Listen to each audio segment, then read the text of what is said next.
Let's open up this skill just a little bit different. It was such a beautiful day outside, I wanted to come outside and enjoy some of it. Now we're going to be talking about deep packet inspection, and there's actually a point to me being outside as well. I'm going to show you here in just a minute. But when we discuss deep packet inspection, we're talking about actually taking a look inside of the individual packets that go to and from our destinations across the internet or internal networks. And those packets contain bits of information. Now, normally, those packets are encapsulated or encrypted. As a security technician or administrator inside of an organization, whether it be a large or small organization, we're usually tasked with ways to be able to prevent things like netcat from coming into the network on the individual systems. Now, that's a little bit complex to do because sometimes netcat can be encapsulated or packaged up inside of something that we don't normally have access to. And that's where things like deep packet inspection come into play. Because deep packet inspection is the actual inspection of every single packet that comes through, opened up, and we get to see what's inside. Now I'm going to show you an example of that in real world here in just a moment, but I also wanted to give you an example of it in everyday life. Behold, my mailbox. And what we usually have whenever we get mail is we open up and we have a package here. This is not a real mail package. This is just something I found for my electric fireplace that got installed, and then we'll look at it here in a second. But pretend that this is a packet that came from your individual computer system to a website that just happens to be my mailbox.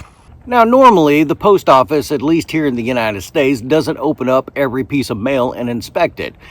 Little bit of an exception for the DoD folks out there, especially if you're deployed. However, this package that I got in the mail was sent to me by somebody else that doesn't live on this site, right? So they went through and boxed it up, taped it up, put the addressing on it, the to and from and everything, and I got it in my mailbox. Now the post office doesn't know what's inside of this package. They can shake it and hear that there's something in there, but they're not going to open it up and actually take a look. It could be that it's a bunch of dice for my D&D game that's going to happen later today. Or it could be that it's a bunch of different things that I just found randomly in my junk drawer.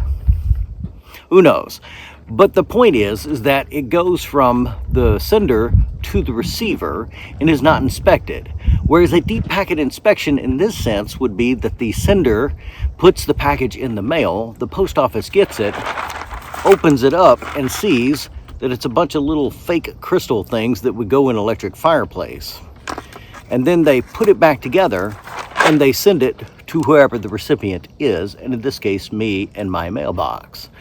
So avoiding deep packet inspection is kind of critical for us in the pen testing community, because a lot of the stuff that we've built so far throughout our course together relies on the fact that it can evade and get around different security systems. So what we're trying to do is put a package together and send it from us to the recipient without anybody taking a look at it. And deep packet inspection has many different ways of being accomplished, and we'll take a look at a couple of those as we go throughout this skill. But I kind of wanted to point out how deep packet inspection would work on a physical level, because this is how I learned it.